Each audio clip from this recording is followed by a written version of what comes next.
panel discussion on one of the perhaps more interesting topics in the news of late, but more importantly, probably one of the most important topics relating to the direction of our country and the world and the direction of China in the next X number of years, decades, however you want to measure it.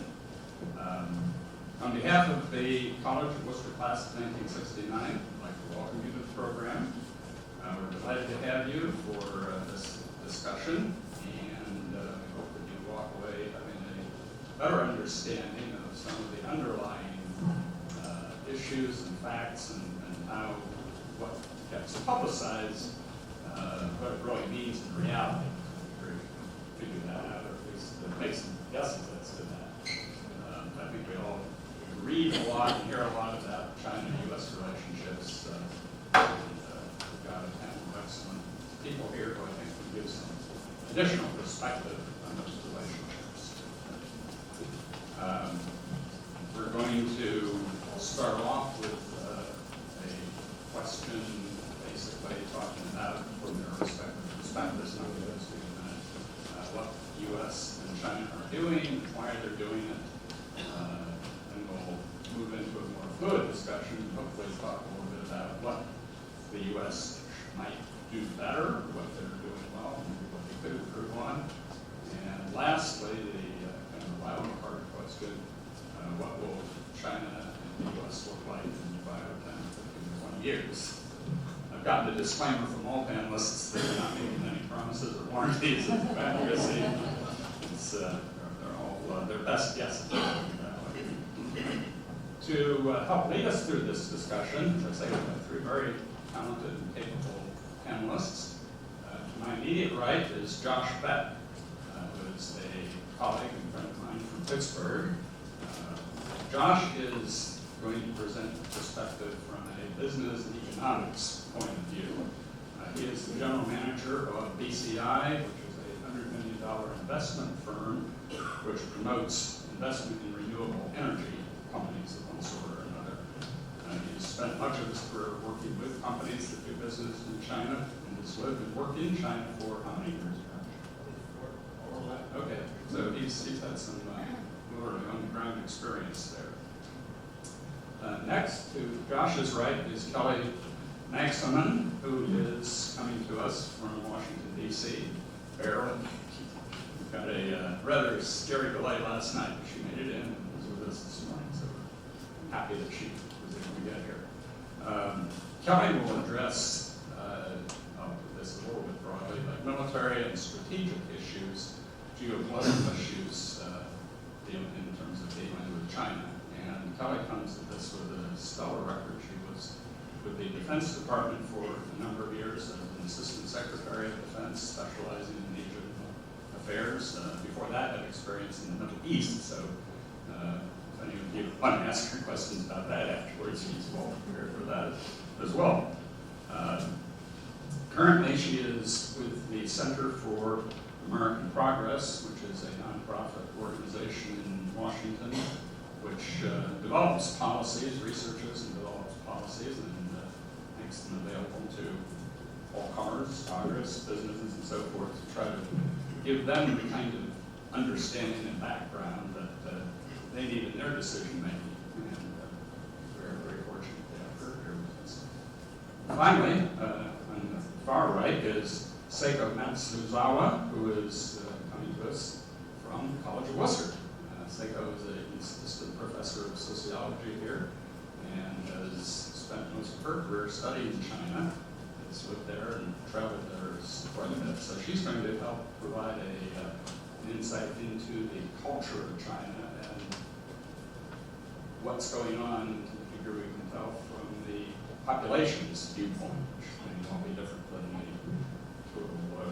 political leadership's perspective. So anyway, we hope that will be helpful, because that's something that doesn't come very much in the news. It's usually more in the political development, so we hope that having Seiko's insights on what this world looks like from the Chinese perspective will be helpful. And finally, most importantly, we will be happy to open the floor to questions from you folks at the end of the discussion among the panelists. Now, maybe the most interesting part of this. We'll see how many questions you come up with. Before we get started, I would like to thank the panelists, especially for taking time from their busy schedules to join us today. It's been a delight working with them, and I realize that the time and energy it's taken to get here and to prepare for this has been significant. So very much thank them for their willingness to be here. I would also include the Center for American Progress for supporting the colleagues being here and for contributing. I'd like to thank my co-partner on this venture, David Braille, back there, who has been of great assistance on developing and carrying this program out. And last but not least, Sharon Rice, who is our reunion, more than a coordinator. She's the one that's gotten all put together and makes it happen. So she must be out chasing down details at the moment. But anyway, Sharon's done a fantastic job, and if it weren't for her, we wouldn't be here. So anyway, thanks to all of those people. With that, I will suggest that we start the discussion with Josh and his thoughts on China's aggressive posture in terms of doing business with the United States. What are China's economic and trade objectives, and how are they achieving them? How do they propose to achieve them? So, John. There we go. Thank you. And thank you, Richard, for having us, and David and the team on a fantastic job. It's really a pleasure to be here at the College of Wooster. I had an opportunity to be at the dinner last night with many of you, and I was just incredibly impressed by the conversations and just being able in that classic liberal arts style to be able to kind of transcend so many different industries and lifestyles, and all be able to come together in a cohesive conversation is really rewarding to be part of. So thank you for the participation. So I wanted to start by hedging a little bit here for the panel in terms of this discussion. You know, China individual and China-U.S. relations is an incredibly complex dynamic and relationship. And you know, I often lead by telling people, if you ever find someone, or if you're watching the talking heads on TV and someone introduces themselves as a China expert, you need to turn off the TV at that point, because it's just way too complicated and too long of an arc of history to be an expert in China per se. You can be an expert in one rabbit hole in that particular segment, and that's why Richard has done such a great job of putting together a panel of different perspectives here. So I'm going to try to do an okay job of explaining 200 years of Chinese history in an elevator pitch here, so that we can kind of get caught up. So it's important to frame the current U.S.-China business relationships and geopolitical atmosphere from the concept of the last 100 years between 1839 and 1949 were largely considered and commonly referred to in China as the century of humiliation. So the British came in with the opium trade. They exported illegally opium into the country and started an economy there. The French and the United States actually followed after our Civil War, taking advantage of that as well. So a lot of the economic benefit that we saw from the Far East actually was in the trafficking of drugs, right? And the Chinese haven't forgotten that. Coming out of 1949, I believe, when Mao took control, there was an estimated 80 million heroin and opium addicts in China. Think about that. Think about how crippling that is for a society. And the infrastructure of the company had been decimated by Western cultures, primarily, in exporting the gains of that economy to Europe and the United States, right? And that was a really hard pill for China to swallow. And then that was led into a lot of years in the Mao era where they were trying to leap back forward. We've heard of this great leap forward, which about 30 to 50 million people died of starvation as they tried to root opioids out of their culture and get back to a farming community and then move into an industrialized society. So it has been a really, really difficult 130 years for the Chinese. Consider that from the perspective of the 300 years before that, China was the largest economy in the world. It's incredible. Largest GDP, largest trading nation, founder of the Silk Road, connector of international business networks. So they really feel that this is their time to regain their former place in a global economy. And that really the of the 5,000-year Chinese history, the century of humiliation was really just a blip on the radar that they really need to move back and get back to their place in the world. So when we talk about China's strategic goals moving forward, China operates on what they call a 5-year plan system. So they're currently in the 13th 5-year plan coming out of the Mao Zedong era. So basically what this current 5-year plan, which ends next year, and then they'll set new 5-year goals, it's very different from our political system, which is based on corporate quarterly profits, right, which drive revenues, and that's how corporations think, and then 4-year political cycles, right? I should even say 2-year political cycles in the United States. So when the Chinese Communist Party says, these are the goals that we're going to chase for the next 5 years, those are the goals that they're chasing for the next 5 years. There's no political sentiment there. They're going to grab it, they're going to chase it, and they're going to make strategic decisions that permeate their entire network that lead to resolving those goals. If you think of it from that concept, right, and from their perspective, that seems like a much more efficient system in order to kind of create systemic change, right? Not lightning strike type of changes, but systemic change across society. China is also a country of 1.4 billion people, right? And that's recognized. By UNDP estimates, there's another 300 million that are not recognized within that society because they were second or third born children in a rural atmosphere that really don't have any rights within the society under the one-child policy, right? So 1.7 billion people, well, that's a lot of people to try to provide economic incentives to. So they're dealing with an incredibly complex, domestic-oriented atmosphere as well. So this current 5-year plan, to frame that for you, is based on 6 tenets that they were supposed to chase, all of which will be reevaluated at some point next year during the People's Congress. The first one is to innovate. China did a tremendous job leading the Great Leap Forward, which is a universal disaster in the late 1950s, early 1960s, and being able to innovate into an industrialized economy. Now, there's a debate amongst business and political philosophers here, where are we in the third or fourth, are we in the fourth industrial revolution, or are we really in the first information communications revolution, right? And I think that that's heavily debated, and I think that we're in both simultaneously, which is an interesting paradigm. So China's first tenet is to innovate, to find ways to increase their global market share in the value chain. Just like none of us want to have that chemical plant right in our next door that's dumping runoff right into a stream that runs through our backyard. Same with the Chinese. They want to figure out ways that they can move away from heavy polluting industries, export that to other countries just like we exported that to China, and figure out a way to advance the technology industries. Things that are going to be higher paying jobs, the same things that we hear from our politicians, right? Higher paying jobs, cleaner atmospheres, green economy. Those are core priorities for the Chinese. And quite honestly, they're kicking our butts in a number of those areas at the moment.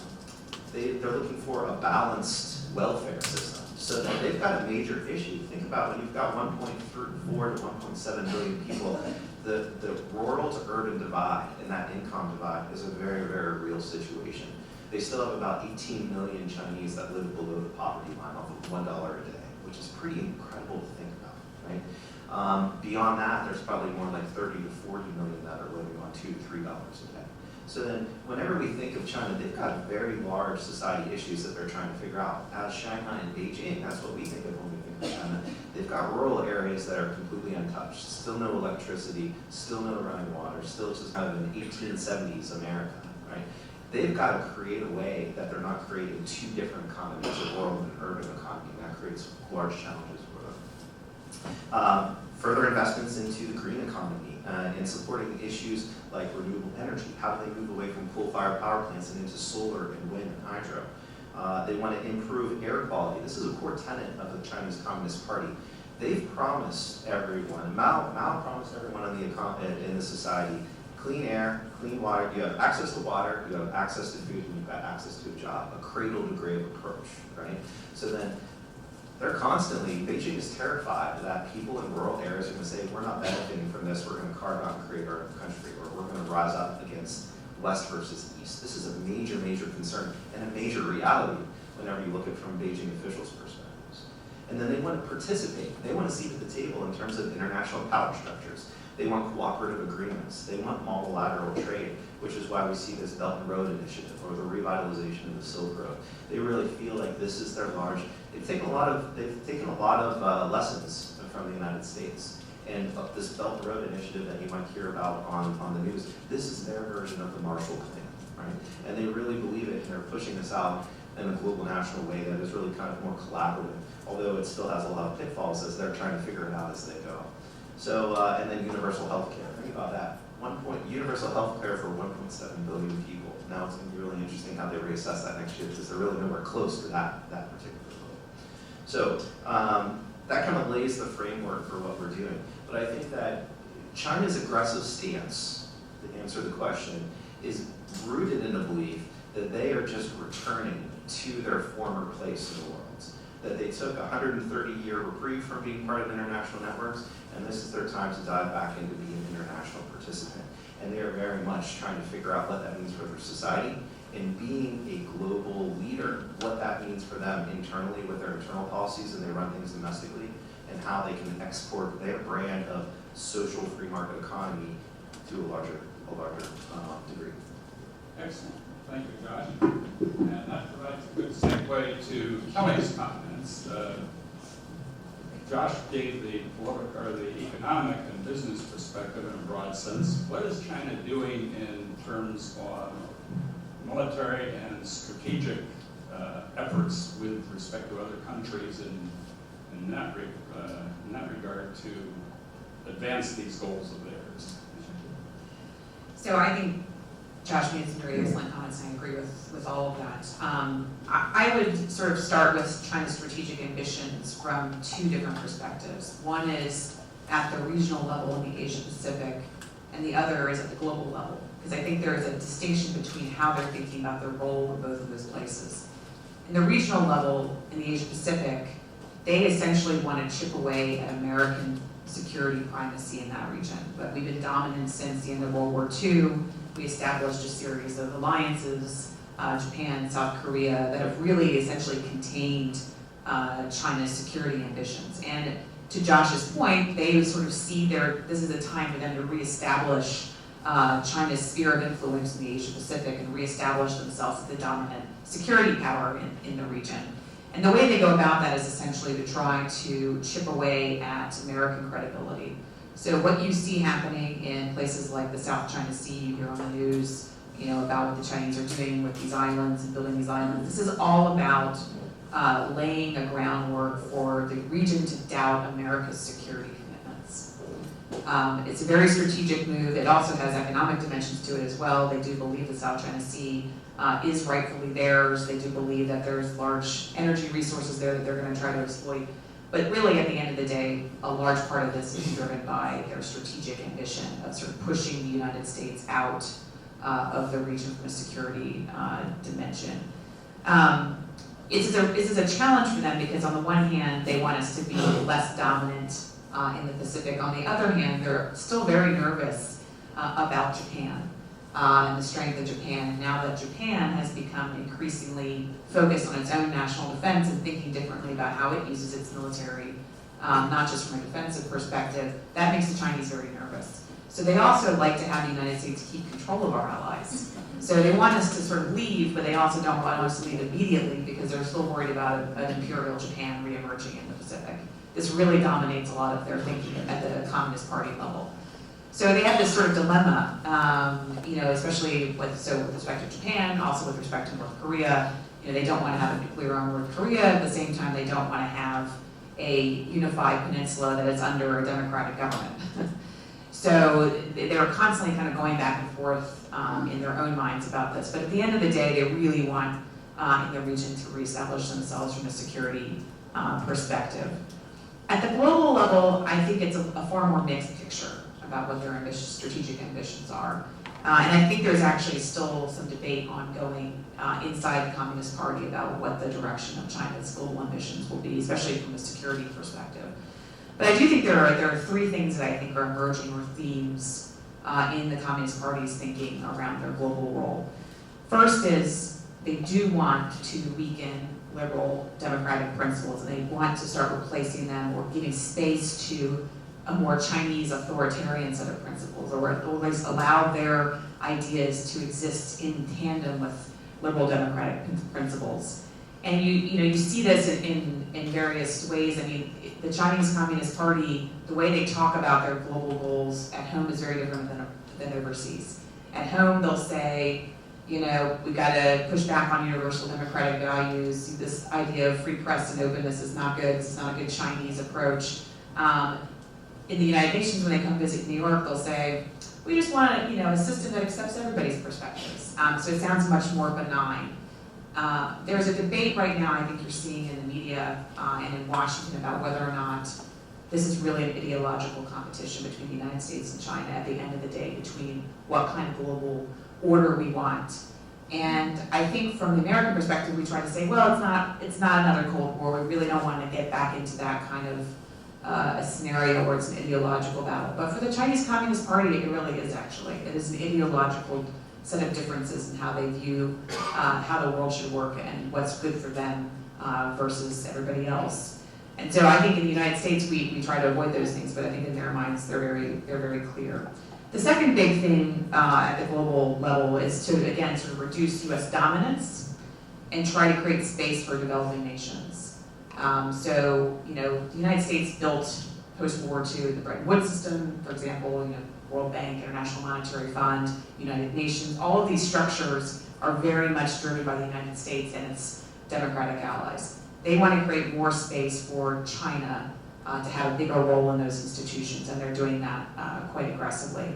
And when they can't find space in those global institutions, they are creating their own structures, whether it's the Asian Infrastructure and Investment Bank, the AIIB, which some people may have heard of, or the Belt and Road Initiative, which is their own new kind of Marshall Plan-like structure.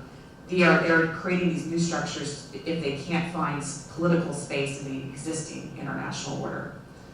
The third one I would say is they do see global governance as important to solving global challenges like climate change. So this is where China's growing capabilities and capacity can actually be leveraged for a common good. And they want to see those challenges tackled. And frankly, they are now leaping into the space where the United States is retreating on some of these major issues. And they're starting to set the standards for international action on things like climate change. So they really much see the global system as having to address those challenges. One thing that's really important, I think, to think about when you think about China's goals in the world is really also their perspective on where the United States is going. The 2009 financial crisis really set in their minds, in the Communist Party leadership's minds, that the American system was weak. And I think that was a real turning point for Xi Jinping, in particular for at the time he was not in power, but his thinking about whether or not China could essentially emerge as the dominant global power on the economic side. They see things like Brexit, and they say, again, this whole Western-driven, institutional-driven approach to rule of law, maybe it's not really working out. Then they see the United States withdraw from the Iran nuclear agreement or the Paris Climate Agreement, and they're seeing opportunities for themselves to emerge in. So there's a point where you have to think about how they see us as well, and their retreat of the United States and the weakness of the Western political system. And they use that internally just to point to their population to say, you don't want that democratic political system. Look, they can't get anything done, we can. And so I think as we look ahead to we'll get to the next round of questions about how we should respond to all this, a big dimension of it is going to be actually about ourselves and less about China. Excellent. Thank you, Kelly. Now, Seiko, we've talked about China from the kind of the very top-down viewpoint. We'd like to hear from you, your thoughts on what does this mean to the Chinese people, and as Josh has alluded to, there are a lot of them. So what does it mean to them, and what will the impact of them and their thinking be on what turns out to be China's role in the world? With the Chinese Communist Party, the most they are concerned about is to consolidate its own power. So the Chinese Communist Party does not have any competing parties to emerge in China. And also they want to keep their current territorial territories and possibly try to expand. That's what pronounced in as those Southeast Sea area. Many people tend to think China is a very monolithic nation, but in academic area we don't actually talk China like that. China is a very much fragmented society. The reason why, since Mao Zedong, he wanted to strengthen CCP's power to govern, is that there are lots of elements in China, especially 5 autonomous regions in China, which are ethnically, culturally so different. They try to basically separate from China.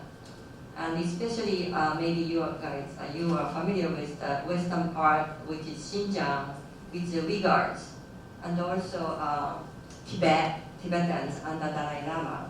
These are the most resource-rich area in natural resource reserve in China. And if CCP loses power over those areas, CCP will lose lots of natural resources. So Inner Mongolia is less important than those 2 areas. So historically speaking, after Mao established People's Republic of China, they went to Tibet in 1950, and then they basically ousted Dalai Lama, and then Dalai Lama since then exiled. And then there's a Panchen Lama in Tibet, but these are basically puppet governments in Tibet. Also Uyghurs, you have heard a lot of news lately about U.S. has information about how Chinese government may be treating Uyghurs in a concentration camp. So that, of course, I'm not CIA, so I don't have the evidence, but I have to rely on the sources that I would say there's a possible chance that because that not only those ethnic minorities are suffering from Xi Jinping's new policy regarding tightening social control. Even Han people, the majority of the Chinese population is Han. That's 92% of the Chinese population. So minority actually is only 8%. But they are dealing with minority that very hard because they're so afraid of that one day CCP will be a USSR dismantling. I mean, there's when 1989 there's a Tiananmen Square. Well, I say incident, but I don't say massacre. When that happened, there was a leaked out white paper of the CCP discussion. They are really thinking about Eastern Europe happening, all those communist parties losing their power. And then China was, Deng Xiaoping at that time, the leader at that time, was so much afraid of that China will be the next. So they have real concern about whether they can keep their nation as it is or not. So everything they do, domestically and globally, has to be looked at their kind of, deep concern about their integrity of their nations.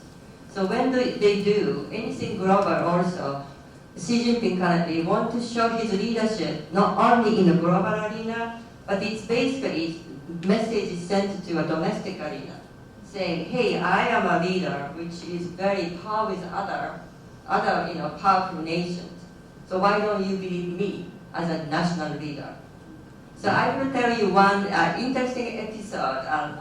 2 semesters ago, when I taught my contemporary China course, I invited one Chinese, there are Chinese students in my class, but there's an ambassador, the Chinese ambassador, the student who acted as an ambassador that year. So I invited the Chinese ambassador, who is encouraging with the students, to our classroom to have some presentations. And then she told me, Professor Matsudawa, I did this presentation in the political science department, and it was well received. So I'd like to do this. And I gave her a completely free rein. I didn't do anything saying, oh, you shouldn't talk about this, that kind of things. So it was very interesting. She talked about recent elections in the United States and China. And then her point was that in China, there's no election besides village level elections that people can elect a village, a level of a leader. But there's no national elections to choose your president or prime minister or the Xi Jinping is a president. But her argument is that all those CCP officials are trained from the beginning to their career to the end. So they have so much, real experience of dealing with so many things. And then historically, most of Chinese leaders have dealt with Tibet and Xinjiang. So they are governors of those areas first. And then they have to show how tough they are. And then they will be elected. For example, after Tiananmen massacre happened, Tiananmen incident happened in 1989. Deng Xiaoping handpicked next leader who was a Shanghai governor at that time. And then he was picked because Deng Xiaoping really liked the way he handled crashed students in Shanghai. So that's a kind of trend that the China's leader has to be tough internally. Then going back to the discussion about the student presentation. So she was pointing out, America has an election, but they may end up electing someone who was not really competent. But China, that's what she told me, not my opinion, okay? But that's what she said in my class. And then, but China, we don't have election. But we choose someone, or those people who are elected, is at least to know what they are doing politically, because they have a former experience of dealing with tough situations. So that's a kind of interesting way that Chinese students kind of introduced her own idea about politics. So we often accuse China, hey, you guys don't even give those people, one vote per person. But they may not think that's not necessarily bad. So that's interesting in many ways. And I teach my course probably other year. Not many Chinese students actually knew Tiananmen incident. They have no idea. They probably say, yeah, I heard about, but I never studied before. So they are very thankful that finally they are able to study in American classroom. So that's a kind of situation. There are lots of censorship going on. So if you type in Google, Google is banned in China. So if you use, you cannot use Google in China. But if you try to search some particular terms, you'll never be able to get the answers. So that's the situation Chinese people are. In a way, it's suffering. But if you don't see it, out of sight, out of mind, so they may even don't question it. So it's nice fact that the College Wooster accept many Chinese students. And we are, I think we're doing service for the younger Chinese students. I'm sure that when they graduate, they will make their own decisions, but they are much more informed than they stay in a country. And I'm going to stop here. Excellent. Well, thank you very much, Seiko. This is very helpful and to me, at least new insights into how China functions internally. 1.4 people. I'll put out the second question, but feel free to kind of go back and forth with each other if you want to make comments or ask each other questions. The next round is, all right, we've heard a little bit about how China is approaching their economic role in the world, their political role in the world, and how they're dealing with their own population. How would you suggest the U.S. should respond to China's overtures in those respective areas? Dr. start with you on the business side, economics. Thank you. And this is the salient question in my mind, and this really will determine the way that we as Americans, both in Washington and collectively as a nation, respond to this will define the next 50 to 70 year history. If it's a history of collaboration between the U.S. and China, or an arc of war, whether it's on the trade side, the information technology side, or the physical side between the U.S. and China. So this is really imperative. So one thing that I wanted to highlight is that in years of interactions with China, the people in China, let's not confuse Beijing and what happens in Beijing with with the way that the average lives and the way that people think across the people at the ground level in China. So I think that, I often use the similarity between if a foreigner came here and said, listen, I know exactly how you think here in Wooster, Ohio, because I watch Fox News and CNN, and I know what's going on in Washington. I think whether you're a Republican or Democrat, you'd be pretty mortified by that. If that's what people think, like, oh, that's my, yikes, that's my external representation globally. Things operate and things work very differently at a micro level than they do at a macro level. So China actually has an expression for this that's gone back thousands of years. They say, heaven is high and the emperor is far away. And traditionally that's meant to describe corruption, right? But under the people who are kind of 60 years and younger, I would say in China, that really means that, listen, the way that things work in Beijing isn't actually how they work on the ground in China. That's not how we actually think or operate in China.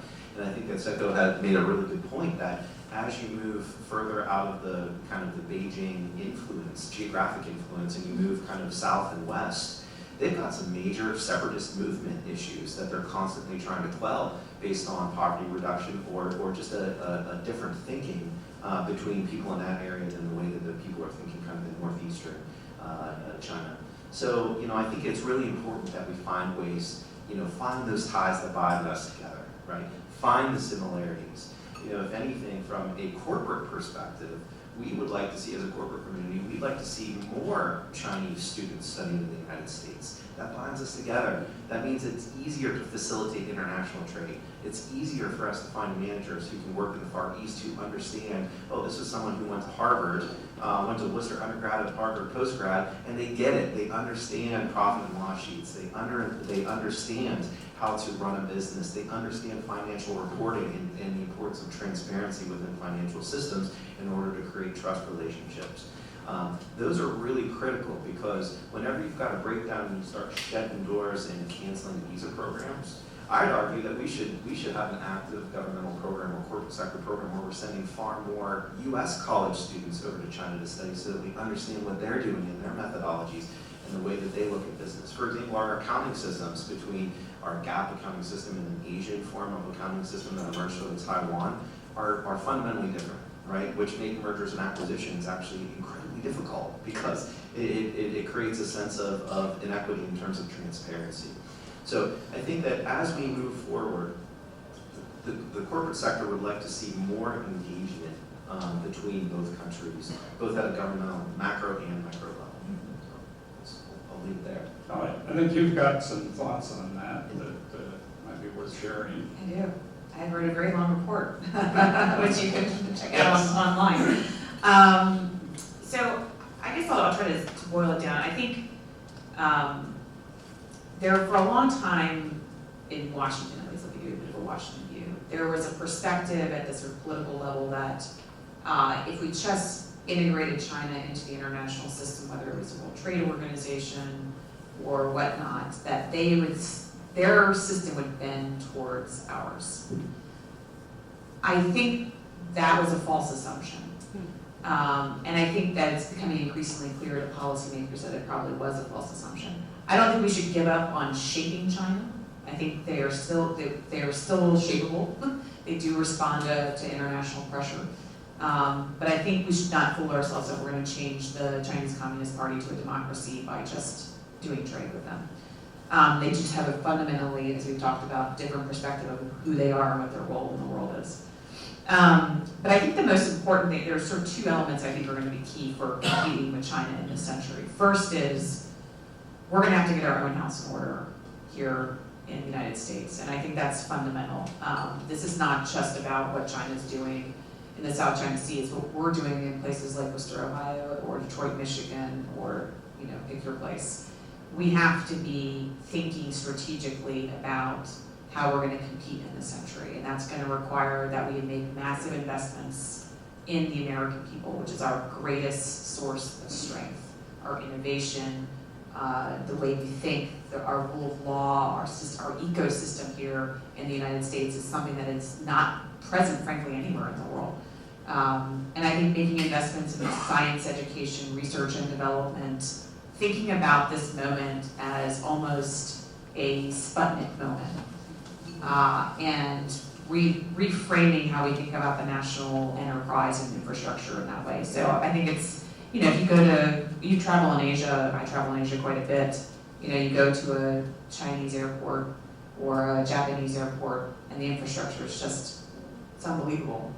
And you come back to the United States and you're stuck in Dulles and you're just like, what is going on here? We are losing our place in the world when it comes to infrastructure, both physical infrastructure and digital infrastructure. We can talk about Huawei and 5G in the question and answer period. So really, I think just taking at the national level, and that's going to require serious shifts in how we do governing. Whether I used to work in the National Security Council at the White House, we've got to have more strategic meetings with the National Economic Council and do planning meetings about how we're going to get our own house in order vis-a-vis China. So much more about us than that in some ways. The second big theme, I think, is there's no way we're going to compete effectively with China unless we do it with our friends. The best thing we can do in the world right now is actually lock arms with other Western democracies and European Union, for example, or European allies, or even our Asian allies, democratic allies, and figure out how to push back on bad Chinese practices, whether they're economic practices or political practices or security practices. This is only going to work if this is a team sport. Sort of taking the US and China at a completely bilateral approach is not going to be effective because the Chinese will exploit that. They'll go and they'll slowly pick off the Europeans and they'll make massive investments, or they'll pick off the Southeast Asian countries and make massive investments. So we really have to come at this from a multilateral and collective perspective. And I think one of the key areas where we should be focusing in the near term with our allies is digital trade. Because I do think that whoever dominates 5G, quantum computing in this century is really going to have a much broader role in the global order than we think. I mean, imagine your cell phone suddenly being, it's a Chinese cell phone, it's on a Chinese 5G network. That means the Chinese have the ability to use your information in any way they want. I don't want that. So really, I think it's going to be important for us to work with other democracies to ensure that we can compete in that domain. So, Thank you, Kelly. Seiko. I'm sorry, what's the, Well, I'm talking about much more domestic side. Well, exactly. My question for you is, both from the U.S. perspective, but then kind of going back to looking at it from the Chinese people's perspective, how are they, do you think, going to react, or how are they reacting to this, carefully, maybe loosely say, totalitarian regime, or at least the regime that Xi Jinping wants to impose on all of China? How are they reacting to it? And do you think that the population will tolerate that over the longer run? Will they truly seek more of a voice in their own affairs? Well, I think Chinese populations are very much disappointed about Xi Jinping's the style of governance, because before he became a leader, the previous leaders are not as tight controllers as he has been. So people are kind of start noticing how how different society she is going to create, even inside of China. So after he was become a leader, 2013. He basically, elevated police power quite a lot. So there's a paramilitary in China, like between police and then the military officials. So most of non-profit organizations in China has to register with public security bureaus now. So if you can't register with a bureau, you will become an illegal organization. And if you become an illegal organization, you will be criminalized. So that's the kind of steps they're taking.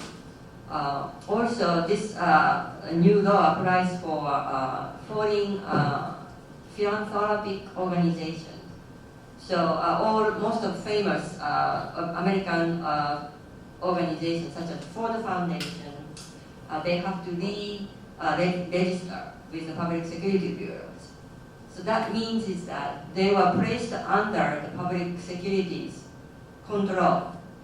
and then they have to submit project proposal, what they're going to do annually, so that the public security is aware what the Ford Foundation is up to. So this is a kind of one way of controlling organizations, which probably had a much more freedom before Xi Jinping's rise about whatever they could do in China. Also, this is also a new development. Last year, maybe 2 years ago, there's a now law that any social institutions in China, especially not government one, has to have a unit of Communist Party inside the organizations. So they're creating CCP's monitoring process inside of the organizations. So this is new. I had one student 2 years ago who studied this for his IS. So he was very, of course, versed with that. And I also studied about governmental organizations. So this is a new trend, the way that they want to control populations. Another way of doing it is that you guys know that censorship is a very, very tight in China. So if you post anything which is not, criticizing government very badly, it will be taken down very quickly. And then I had a friend 10 years ago who worked for a Chinese, I forgot the name of the center for some kind of control, where the people do censorship. And then how they operate is very, very, scary. It's really scary. But at that time, 10 years ago, they still had someone who were outsiders to do an internship. But nowadays, I don't think no one can do if you're outsiders. So that's a big change. So people are not really happy.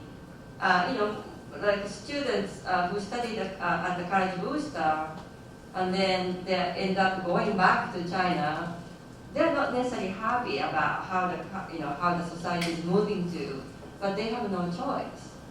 And it's I don't know. I mean, there are lots of famous people who maybe used to be much more kind of floating under those surveillance, like Ai Weiwei, architect of the Beijing Olympic, that he made a bird nest. He flew. He's no longer in China. I think he went to Germany or something, because he has this whole documentary, which is also produced by Carl graduate, College Wooster graduate. I show it to my class. So it was a documentary about Ai Weiwei's human rights activism. And then around that time, 2009, before Xi Jinping comes to the power in 2013, someone like Ai Weiwei was so vocal about criticizing government. It was durable, but that's no longer possible. So he finally given up, and then he felt threatened by his family was all threatened, and so he basically left China and went to Europe. Yeah, I don't know what you can do about this type of a regime. So a new trend is social credit system, maybe you guys have heard about. So this is basically, China is creating database for individuals, which has like a history of credit card record, delinquent, you don't pay back. From that kind of things to if you have exploded in an airplane, you kicked your weight, was a stewardess or steward. So every behavior you do is basically will be part of this database. So you are deemed as socially not fit, and then that affected your basic credit system. Here, our credit is based on our financial status of our credit card, those numbers. But the China is creating this system, which is including everything. So that's something that really, the Orson Welles' 1984 type of world may come, but that's a reality. It's a very so as long but people are not happy in many ways. But most of people, not maybe younger people, but in a business, maybe Josh can talk.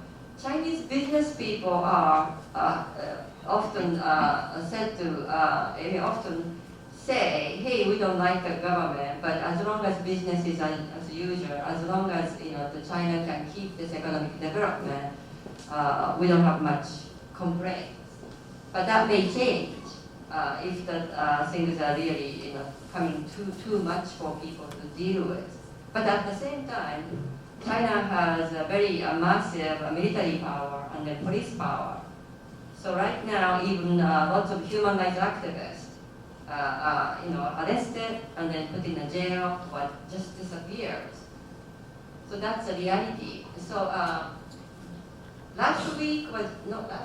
June 4th was last week. June 4th is a Tiananmen incident, 30 years anniversary.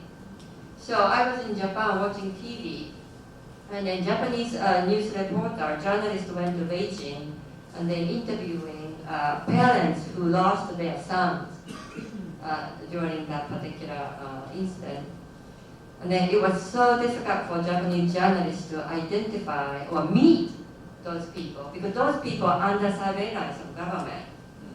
And then one lady, mother, somehow came through those, surveillance, and they finally was able to meet with the Japanese journalist about how take on this 30 years later about her son's death. So luckily, there was an interview conducted by Japanese journalist, but the day after that interview was aired, she disappeared. And we don't know where she went. That was the kind of after incident that the Japanese journalist was concerned that because he put the lady in that situation in a way, right? So he felt so bad. But that's the kind of thing you just disappear. Even I went at one point to disappear, right? So I don't know if you live in this type of situation. What can you do? There's an underground type of revolt, but it's just so, the surveillance is so well done. Those efforts will be cut off Yeah. before they have any chance of really Right. getting to a critical mass. Because my research has been non-governmental organizations in China. And then lately, I was warned by my colleagues in China, if you come back and then try to go to their office and talk to, even I look like Chinese, it's not obviously Westerners, right? But they will find out because you're a Japanese person, you are not a Chinese person. And then, even before that, if you contact a non-governmental organization in China now, they probably politely say, decline to meet you, because they are afraid that someone is watching a report, and then the organization will disappear next day, or maybe not next day, but suddenly, this month. So for the sake of those people, I shouldn't go and talk to those people. That's what I was told. So only thing I can do is probably I ask someone to come out to maybe Starbucks or something, then talk to, but I just cannot go to their office. That's interesting. Very good. Thank you. Well, it doesn't sound like that the political or the social climate is going to change drastically anytime soon. Before we go on to the predictions portion, what comments and questions do you each have for each other? Anything? I was just going to pick up off of Seiko's comments. I think some people probably are watching in the news what's happening in Hong Kong. And so this is an interesting development to me. What's happening in the street, essentially, people are protesting that an extradition law essentially to mainland China. And it's been the most significant protest I think I've ever seen in any Chinese territory as far as I'm aware of. And it's, obviously a lot of young people in the streets. Previously there had been a movement, the Yellow Umbrella movement in Hong Kong a few years ago, several years ago. So there's something bubbling under the surface, and granted, Hong Kong is different. They have a different set of freedoms, same thing in Taiwan.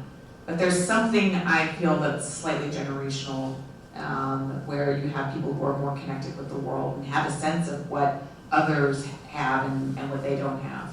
So, part of me, while it feels impressive right now, I don't know how sustainable it actually will be in the long run. And I think this is what animates, to Seiko's earlier points, the Chinese Communist Party's obsession with political control. And it's funny, during the Arab Spring, gosh, remember that those days? The Arab Spring and the the Orange Revolution in Ukraine, the Chinese, that's like their nightmare. That's their absolute nightmare. So, when a system is so tight, and you can't let any of the steam out, at some point something will explode. And I think that is potentially an area that, if we're thinking about competing with China, we're thinking about the long game. Our democratic values are a comparative advantage in that space. And I think the Chinese people at some point will come I'm not saying this China, again, I'm not going to say China's going to be a democracy anytime soon, but I do think that there's something about our values that are attractive to people. Question for any of you. Suppose in the next 5 or 10 years, whatever, you have another Tiananmen Square, maybe to the 5th power, or 2nd power, whatever. Would that, and you had what would seem to be a predictable response by the Chinese government, would that be enough on the world stage to start, for other countries to start actually challenging China and maybe drawing some lines around it? Or would that be treated as an internal affairs matter for China? And, well, that's how they want to treat the people, they can do it. Yeah, that's a great question, Richard. There's a lot See, of this is hair on why I the was in this role. I didn't want to have to answer the question. I could just ask it. Yeah, right. No, that's really interesting. I think that I would take it back to some of the comments that we were just making. It's a good segue or a good kind of build on it, which is, let's ask ourselves in response to that, what is America's greatest export, right? Our greatest export is our democratic principles, right? And the way that, the principles of freedom of speech, of life, liberty, and the pursuit of happiness, of this whole American idea of you can come from nothing, and through hard work and determination, you can create your own luck, that you can excel, right? And in a lot of ways, that is true. In a lot of ways, that is false, right? But I think that what foreigners see, right, is let's look from an externality perspective, right? A lot of times, what they see from a governmental perspective and a corporate perspective is do as we say, not as we do, right? And a lot of times, we are somewhat hypocritical when it comes to our democratic principles, right? So, and we've seen that in the way that the CIA has had assassinated world leaders, or we've gone in and we've torpedoed a country's economy because that was against U.S. economic interests, right? Those type of things happen. People take those are high profile, and people talk about those a lot more internationally than we do here at home, right? So I think that in order to kind of build off your question there, I think it's less about an internal uprising and us saying, yes, we agree with those principles of change and universal human rights, because if we did truly believe that and stand for that as a nation, then we would not tolerate what China is doing to the Uyghur population with 2 million people, 1 to 2 million people in internment camps in northwestern China at the moment, right? And specifically for being Muslim, for being different than traditional Han Chinese culture. So we are not stepping up to the plate as an international community. I would argue that the most functional and long-term solution for that is for us to further open up our borders to foreigners to come and study into the United States, to learn more about U.S. systems, to learn about the way that freedom and that we've got the ability and the rights to argue with each other in a public forum, right? Those things are critical, because whenever someone in their formative years, right, between 18 and 25 come over to America and they're learning those principles are real on a ground level, they take that back home and they start questioning their governments internally. So I think it's less about government intervention, and it's more about creating this inclusive atmosphere that systemically spreads democracy. Yeah, I would say basically the same thing. I mean, right now, unfortunately, you've got, like you said, almost 2 million people in internment camps in Xinjiang, and the world is kind of like not doing anything about it. And I think part of that is the absence of American leadership on the issue. I think we're at a moment where there's a permissive environment globally for these kinds of actions. And it's just not just in China, I think it's elsewhere as well. You could point to other countries doing very similar kinds of things. And I think this is the moment where American leadership matters. And if we're not leading, the Chinese will enter the scene and shape the global perceptions of what is actually happening. And that worries me, that we're at a moment where we're leaning back and China's leaning in. Any more thoughts or questions for each other? I want to do the forecast. Okay, well, we'll get there. One more point on the business perspective before we kind of move into the forecast here is, I think that the way, I'm not a representative of U.S. business community, but I guess I live in that machine to some degree. I think that a lot of U.S. business people, whenever they look at this trade war in particular, what gives a lot of American corporations and small and medium-sized business people heartburn about this is that whole kind of Stephen Covey principle, 7 habits of effective people of let's begin with the end in mind, right? Let's identify where we're trying to get to at the end of the road here. And I think that there is a lot of trepidation about where are we going? Like, where is this taking? Our whole market economy, the U.S. market economy, is based on stability and being able to forecast and be able to strategically plan now for where you're going to be 3 or 4 to 18 quarters from now, right? And that is a big part of our the way that we are able to retire, that our 401ks and IRAs are all dependent on that, right?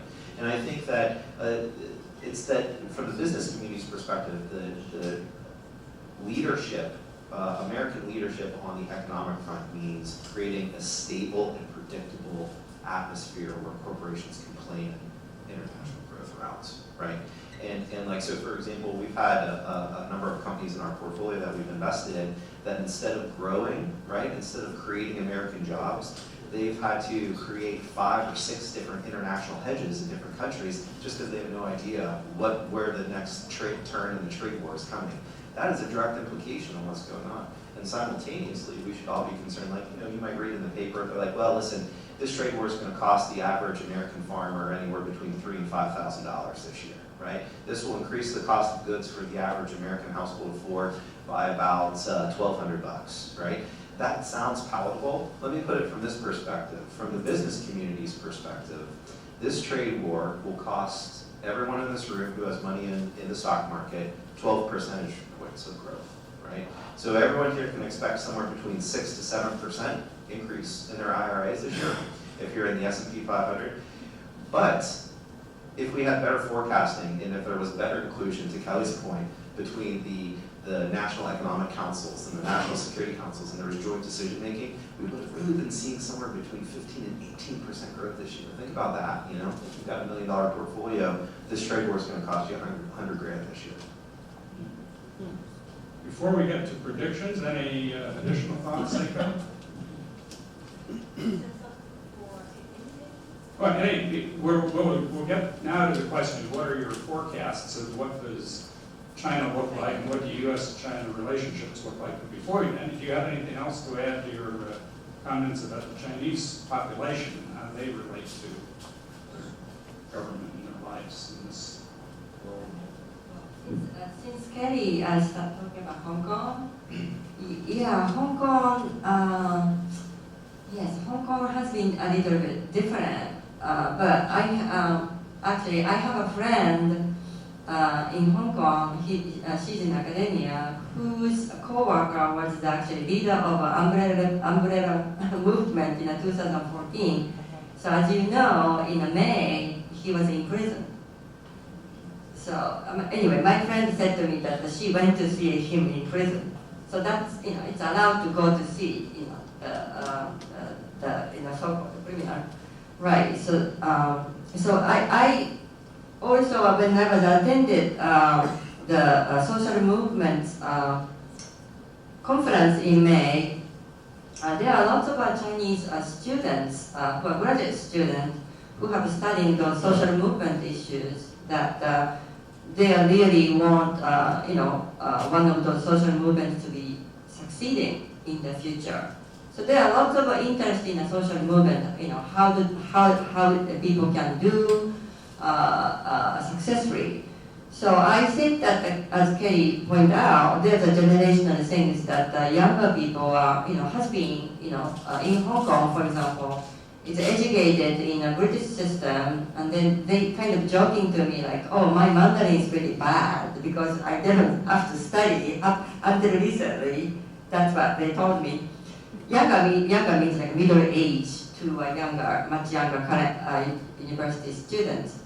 So also younger people are much savvy about utilizing social media, also traditional media. So these are Hong Kong's current, protest against the extradition law. Some of them actually went to other countries like Japan or New Zealand or Australia to talk about this issue. So they are much more, globally trying to get the support by publicizing it.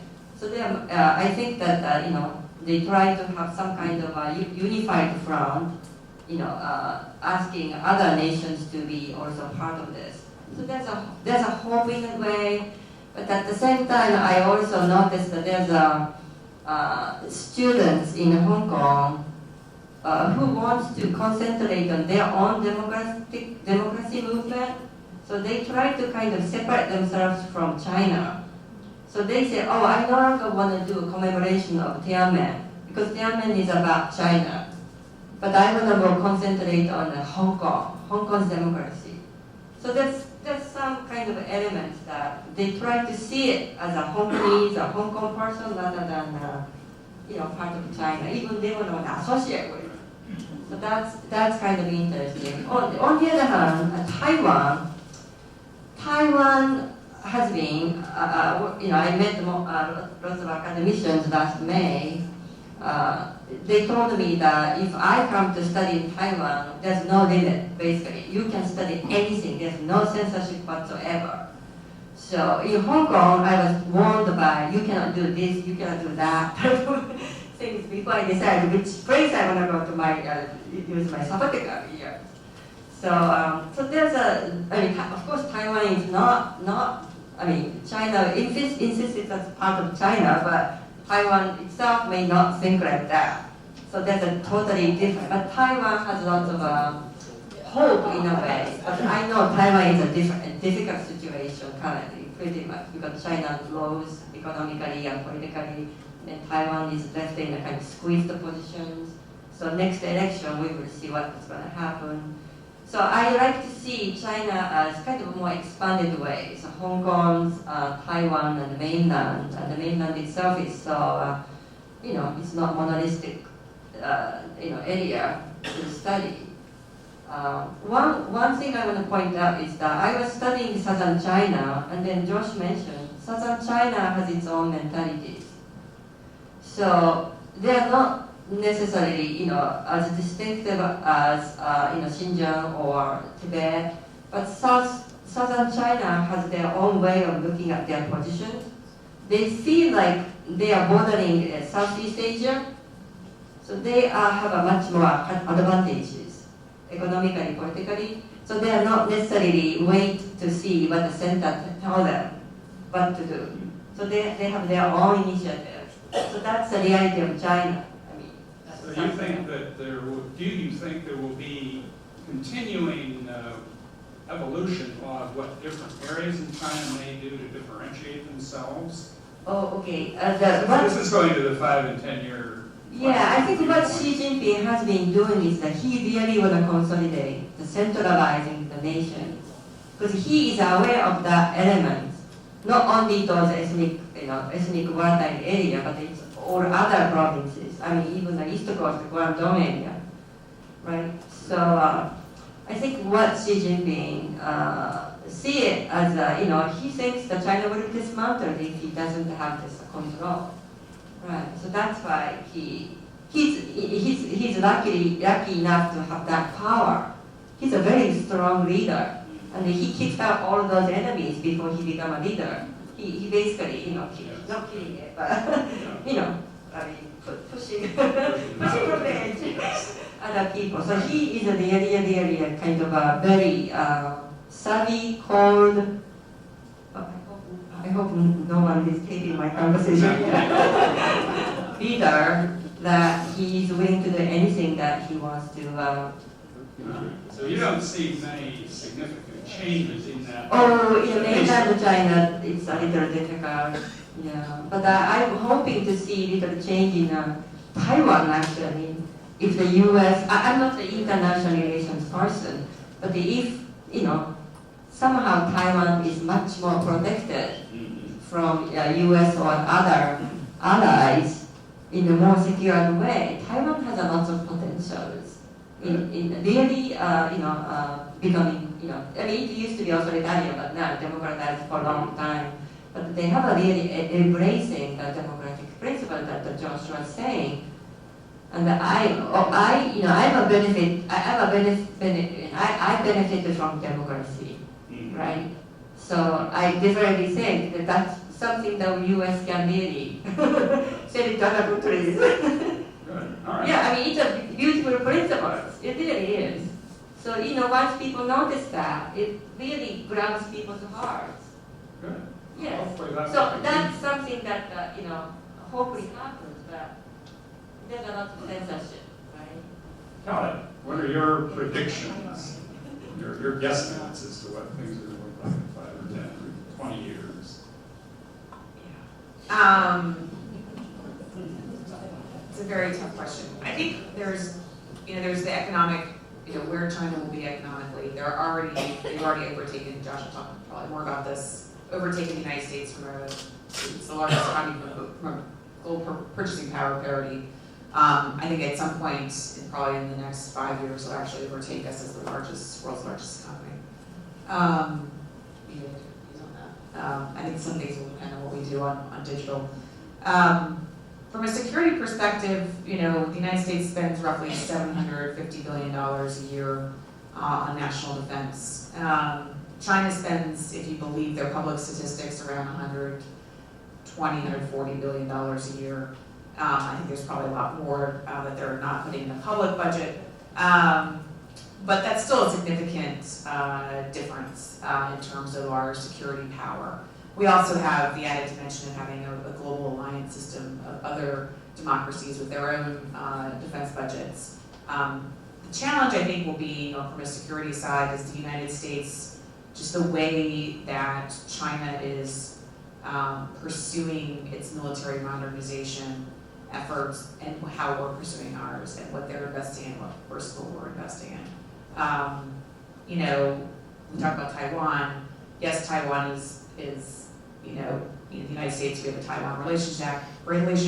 Part of that is an obligation to defend Taiwan and to provide defense assistance to Taiwan. Taiwan only spends about 1.5% of their budget on defense and has a significant gap with China in terms of military power. Even Japan only spends about $45 billion a year on national defense. So the gap between our allies and China is very large. We're also, most of what we spend our national defense money on is personnel and readiness and operations. And we don't spend as much on systems that we're going to have to be able to compete and deter China in the future, whether that's space, cyber, undersea, et cetera. So the quality of what we're investing in right now in our defense budget could be a lot better. It's getting better. There have been moves over the last several years to get the department focused more on competing with China and what it's going to take. So I don't think from a security perspective, China is going to necessarily dominate the world from a security view. I think we're still going to be predominant military power if we make the right investments now in the systems and capabilities that we need. This is not going to be popular. I think most Americans love aircraft carriers. They look great. they look great on TV, Top Gun, everyone loves Top Gun. They're not gonna win a war fight with China. They're basically useless. So also how we fight and how we think about our defense is gonna be essential as we go forward with the Chinese. But more broadly, I think, you know, what does the relationship look like beyond the security dimension? Now, I think we have to figure out a way now, both on the economic side and on the security side, to reach some level of strategic stability with China, or find a mechanism of figuring out where our interests are, their interests are, what's important to us, what's important to them, and figuring out how to manage this relationship.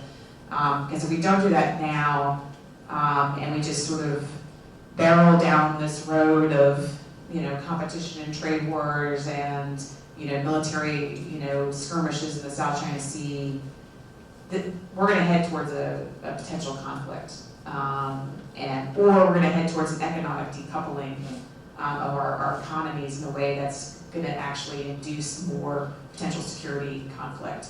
So we have to have some sort of mechanism to deal with the Chinese at the strategic level to figure this out, because otherwise I think we could be on a long path towards a potential conflict. Josh? Yeah, really great point, Kelly. In a lot of ways, both economically and from a national security perspective, the worst thing that we could do is alienate our relationship with China, because we're going to push them more to the Russian sphere, right? And that can be really scary. It's almost the current policies that we're seeing right now are almost, in a lot of ways, almost forcing a new Cold War, right? And that's terrifying, right? That should terrify us all. So I think that strategic stability is the absolute right word.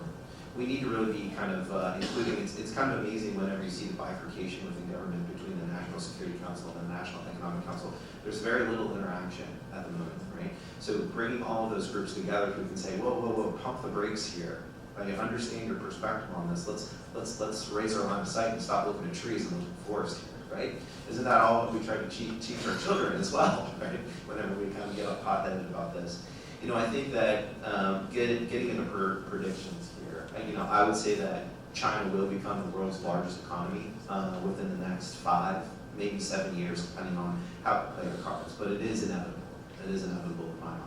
So we need to plan for that future, that we will be the second largest economy. Now, whether we choose to take steps now that are going to make you know, we are intrinsically intertwined. The U.S. economy and the Chinese economy are so fundamentally dependent on each other at the moment that's why it's kind of head scratching for the business community that we're throwing crab apples over a wall at the person that was so linked to our own economic fates, right?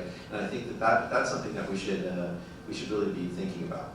I think a big portion of that, in terms of the next trajectory, where China is and how we stay in unison in growth patterns with them, is infrastructure development. So we talked about defense spending. Let's talk about infrastructure spending. So the United States spends about 2% of its GDP on infrastructure, right? By comparison, China spends 20% of its GDP on infrastructure development, right? We really need to find a way to further invest in America, right? That's our second greatest asset, right? Our first is democracy, our second is the people who actually utilize and implement that democracy. So let's invest in America, and that's a great jobs works program, right? We're talking about reinventing and going back to the well of what we've done so well in the past during our climb out of the Great Depression, right?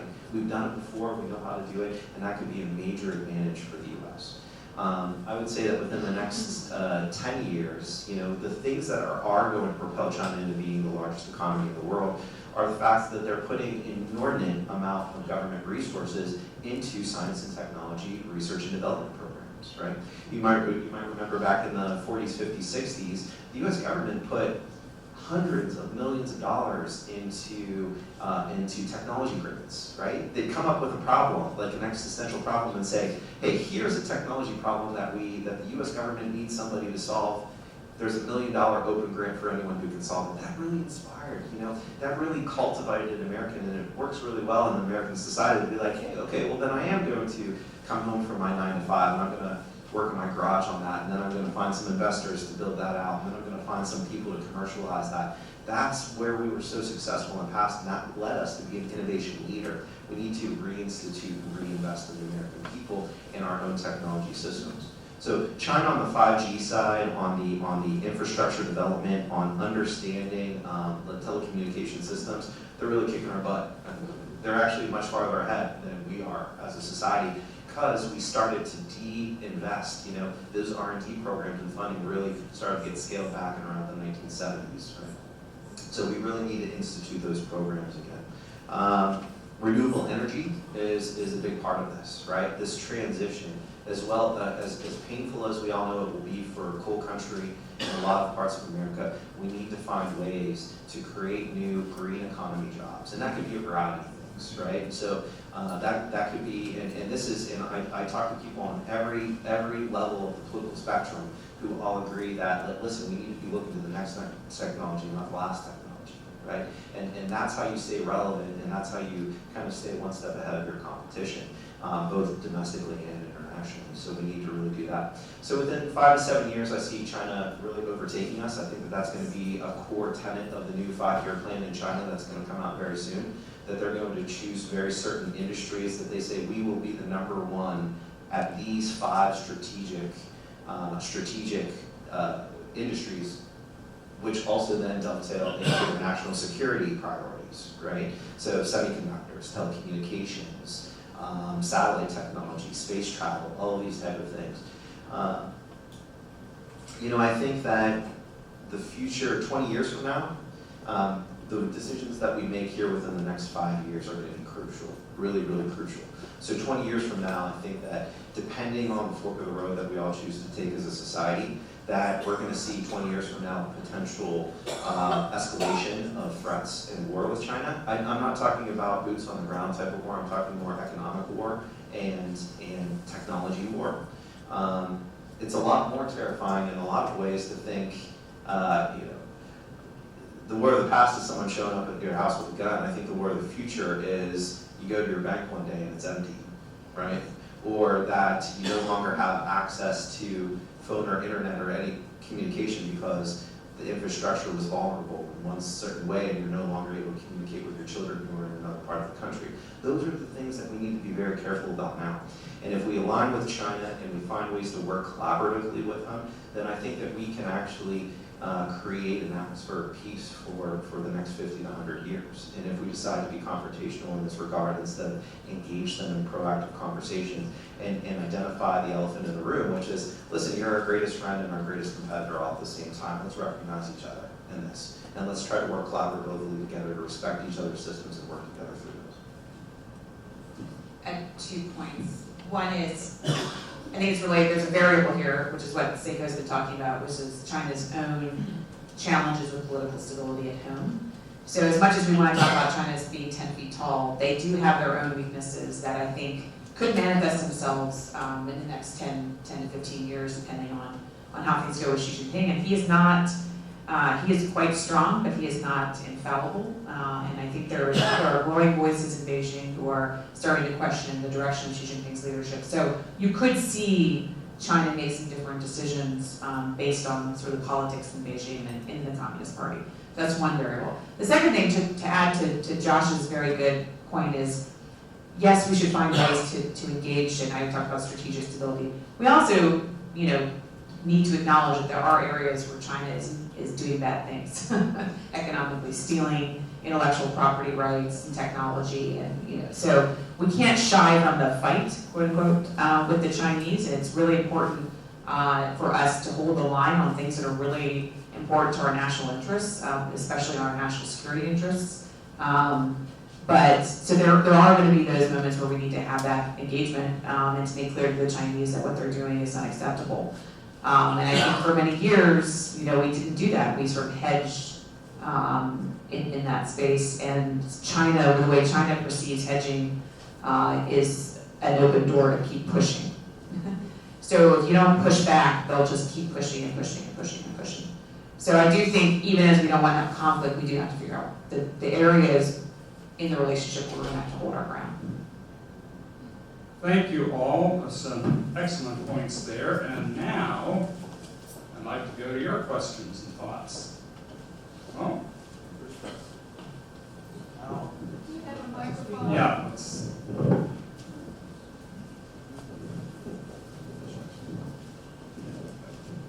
Infrastructure.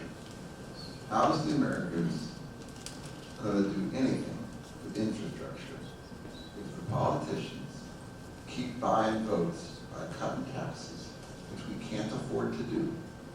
We borrow money from the Chinese, and the beneficiaries of the tax cuts are not the people, they're the rich guys. Yeah, that's the $100 trillion question right there.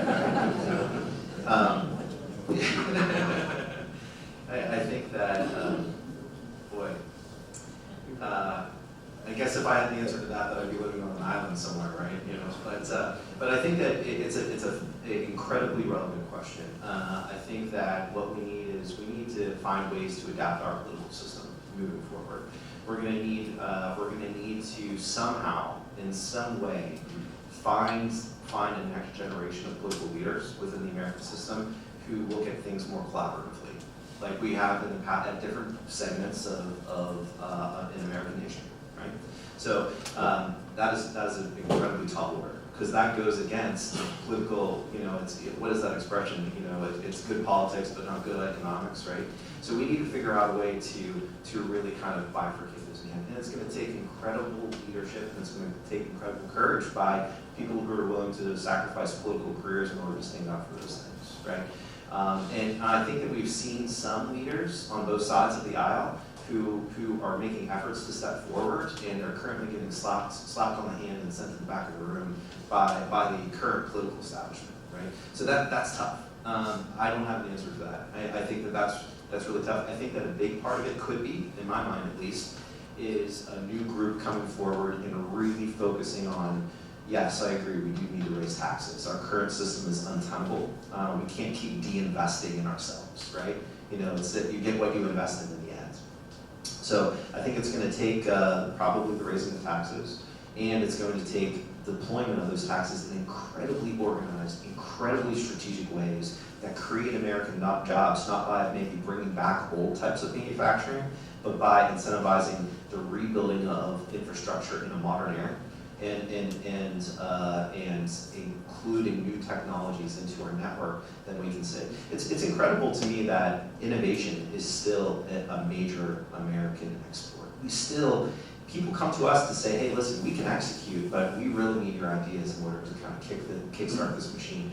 We really do have an inordinate amount of untapped resources on the innovation side, right? Let's continue to invest in those. That's probably going to take more tax money, and let's all be honest with ourselves. Other questions? Young lady here in the big press.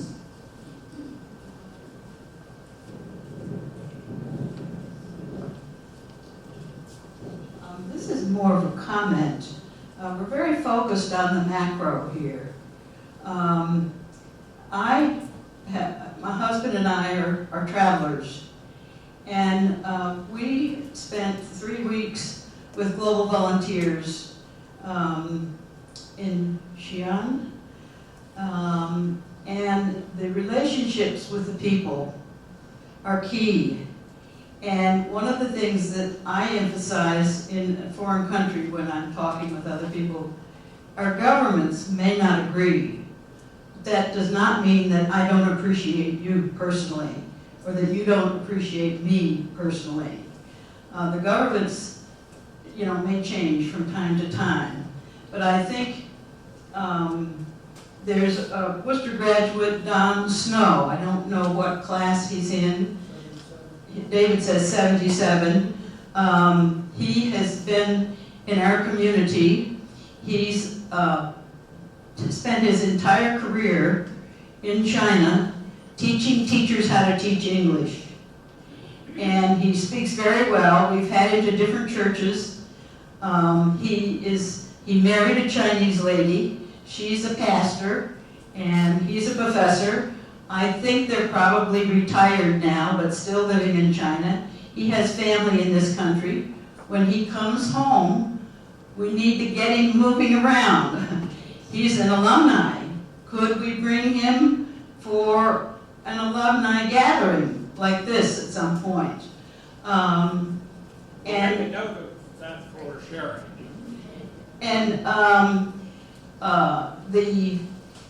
if we as individuals support the work of NGOs in China, that will make a difference in the long run. And then here again, trying to get our own young people to be active, just to plain get out the vote, Yes. and get registered. Yes. One of You the know. ways we'll bring better government. No one over there? Not that. Go ahead. Thank you. As I sat and listened to this panel, I began to think, is this a replay of the career of the Soviet Union? I mean, the parallels that seem to be come out all over the place. The drive of centralization, the attempt to control the population as much as possible, the penetration into even local organizations and whatever, but the discontent underneath. But I mean, as we all know, the Soviets had strengths, and they had very great weaknesses, and the weaknesses showed up. I don't know if this is going to happen in China or not, but it seems to me this is something worth thinking about, the parallels and whatever. Now, there are the two, what term shall I use? Cancers in this, Hong Kong and Taiwan, eating at the concept of the centralized Chinese state under communist dictatorship, which is what it is. I don't know if the Deng Xiaoping are going to be able to deal with this or not, but there are great strengths that appear on the surface, certainly in China. I think underneath there are very great weaknesses. They recognize them, but whether they can deal with them, I really wonder. So it's more an observation than a question, but I think looking at it strategically is something worth keeping in mind, the parallels between those two. Any reactions from the panel members on that proposed parallel?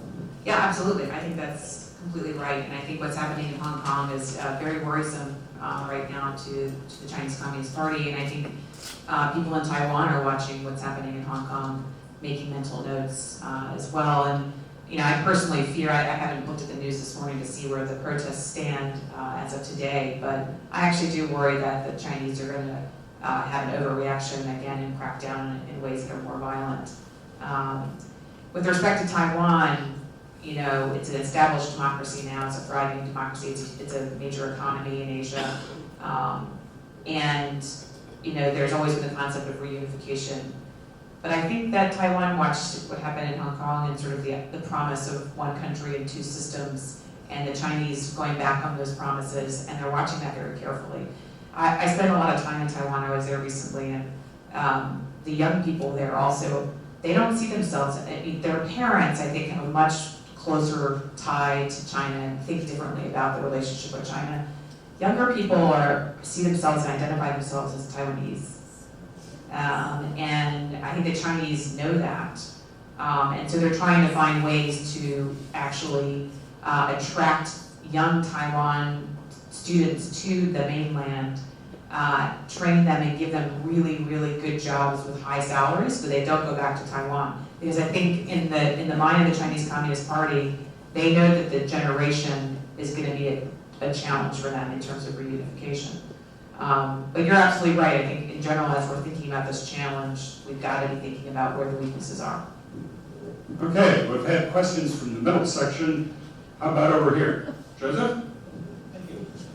What, if anything, should be the United States response to Chinese persecution of its religious minorities? I think specifically of the Muslim minority, but there are others as well.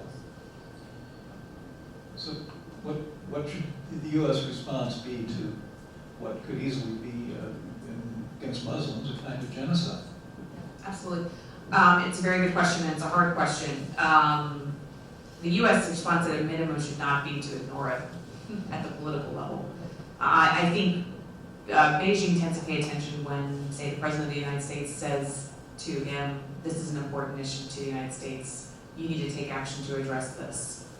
If we don't raise it in those conversations, the Chinese see it as a non-important issue.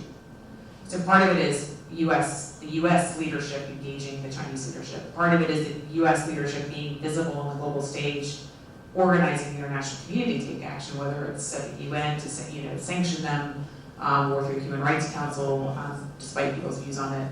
I think it can be one mechanism. The Chinese do respond at some level to scrutiny. They don't like it when they are scrutinized internationally.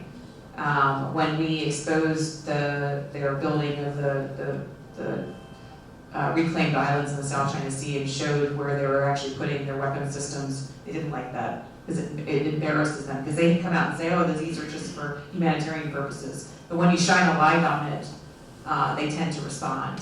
But no one's doing that right now. And I think the Chinese are taking it as they go. So it's partly political pressure, partly transparency, and getting the international community to pay attention to it.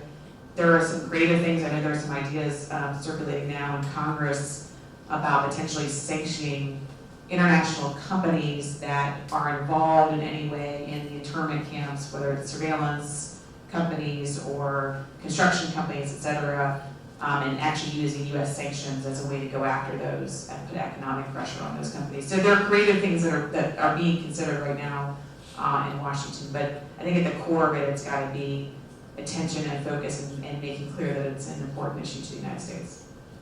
Another question over here. Thank you. I have a comment and a question. First, my comment has to do with the number of times the idea has come up that our greatest exports, the United States' greatest export, is our ideals and our democratic values. And I sometimes wonder if this might be maybe wishful thinking or self-congratulatory and maybe not totally deserved, because maybe a better way to ask this or to frame this is to say, how is our power projected?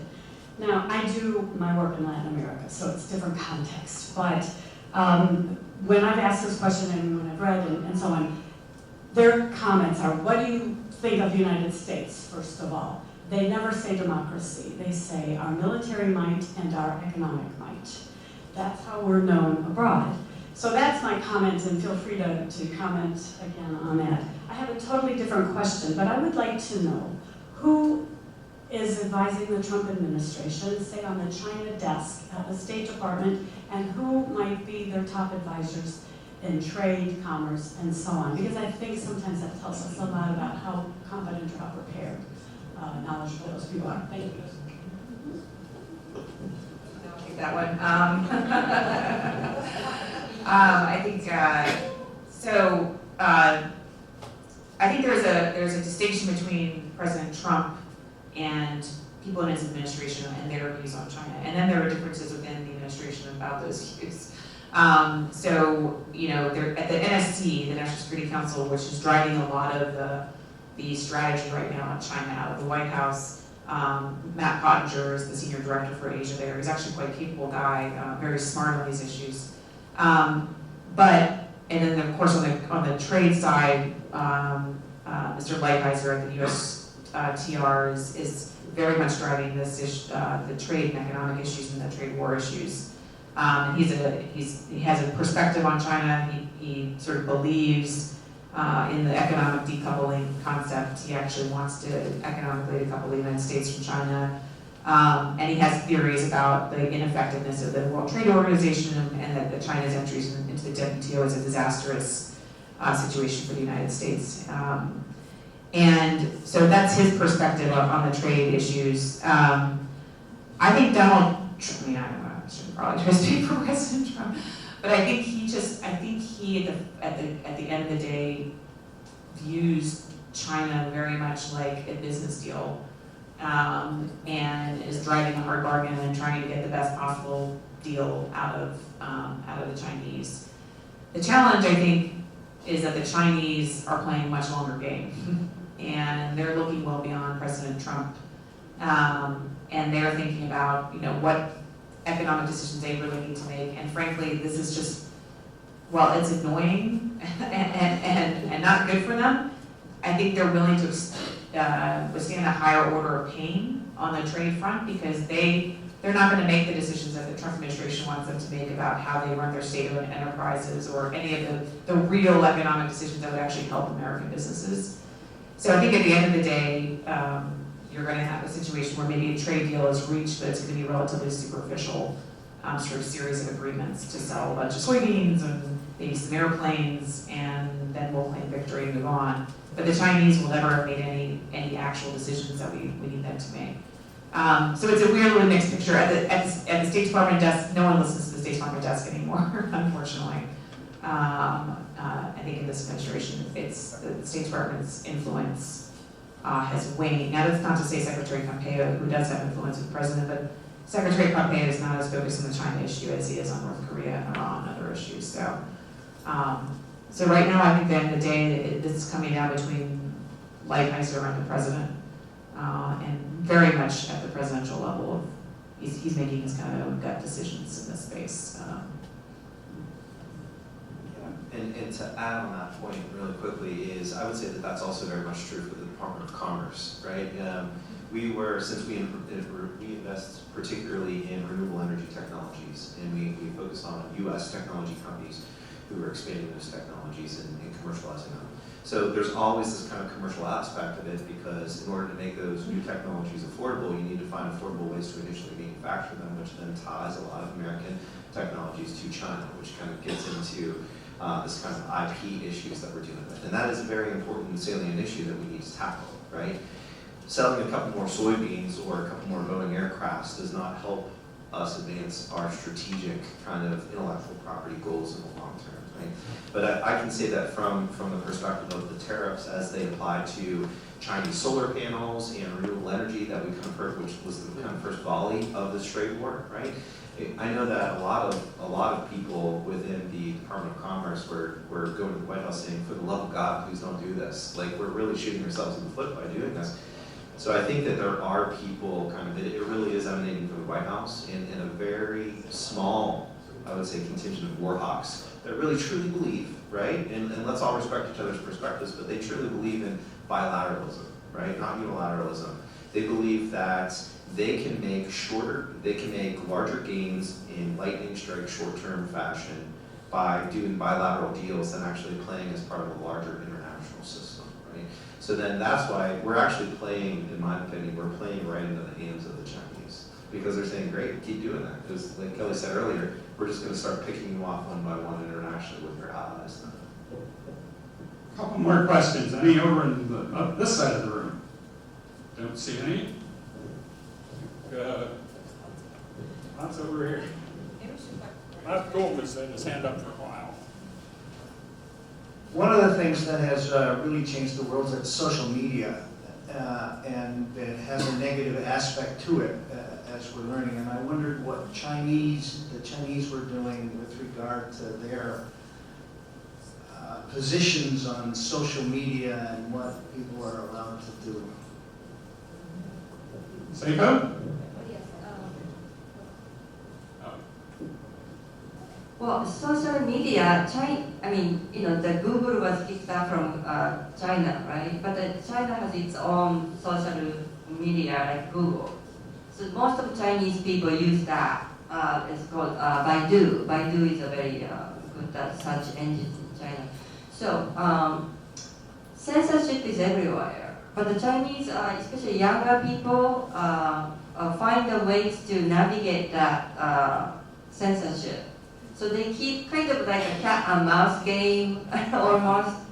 So they have like multiple the emails that they can use, and then. But I think these days WeChat is very popular. But even WeChat actually has some issues about censorship. So I think this question is related to the gentleman before you saying what's the difference between USSR and China. When USSR fell in 1991, it was there's actually internet emerging, but there's no internet, right? So I guess it's different from Arab Spring. Arab Spring relied on lots of internet kind of informations to networking among activists. And China, in Chinese government, I think that Kelly mentioned, China has been paying a lot of attention of how other regimes failed. So they study about USSR, they study about Eastern Europe communism, they study about Ukraine, the Orange Revolution, Arab Spring, everything they study. And then they try to find the mistake that the regime made in different locations, and then they try to not to make the same mistake. That's how they study about those. So social media, China is very much keen on because of that. That contributes to social movements in the recent years. But China is find a way to basically censorship every single thing. At the same time, they don't censor every single thing in a sense that as long as it's benign means doesn't really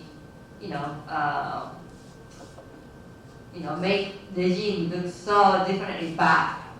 So if you go to Chinese media, those internet, YouTube type of things in China, you actually see YouTube with people demonstrating, protesting in front of local government officials. So people wonder, oh yeah, there are lots of protests in China going on, and that's true.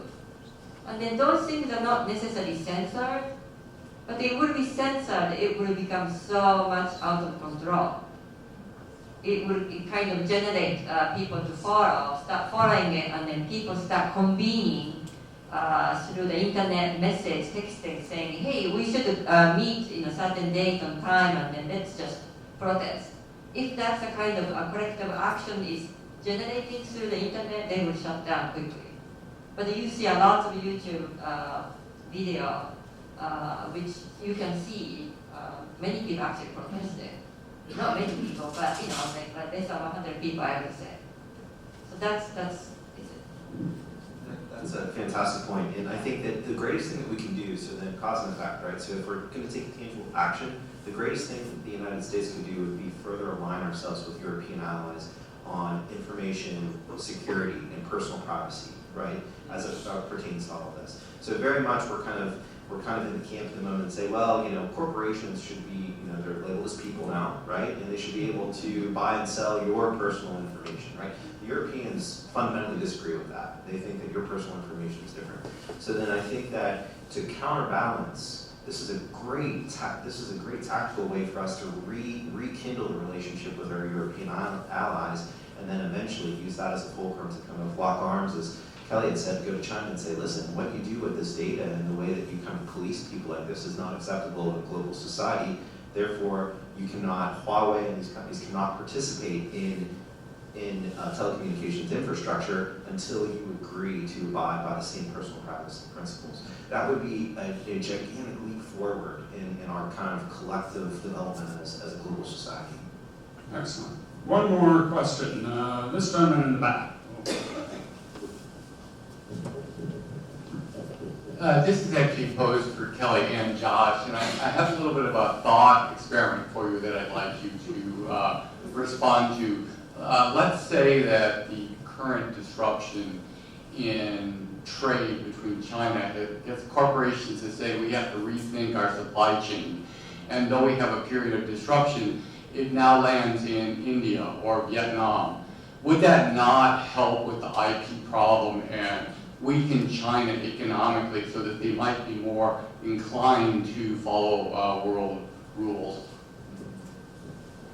I mean, the greatest beneficiary so far of the U.S.-China trade war has been Vietnam. For this particular reason, I have a friend who works at Dell, for example. They've had to Josh's point, because they have no idea where the trade war is going. They've had to move their lines to Vietnam because they're worried about whether or not this is going to settle down. So they're not moving them back to the United States. So it's a very good question. I think I don't know that the amount of shifting of supply chains to those countries would be enough to be a counterbalance, for example, to what the Chinese are trying to do. but you probably have a better perspective on this than I would. But certainly, that is definitely it. I mean, I think China's feeling it, but I think they have a lot more bandwidth to feel that economic pain than we think they do. Yeah, I agree with that. They can cut all the government and the society can cut all the way to the bone. You know, I think that we as Americans would never tolerate that type of economic hurt, right? So they've got a core fundamental advantage there. I think that's a fantastic question, and we've already seen that. So for example, in the same way that Kelly was talking about Dell moving to Vietnam, and many companies have moved from China, operations from China into Southeast Asian countries. One of the things that I think really surprised the Trump administration, they really truly did feel that these steel tariffs were going to bring steel jobs back to the United States. They fundamentally did. You know, that wasn't Wooster. They mostly landed in Malaysia. You know, I'd say 9 out of 10 of those jobs landed in Malaysia. And let's look at why that happened, right?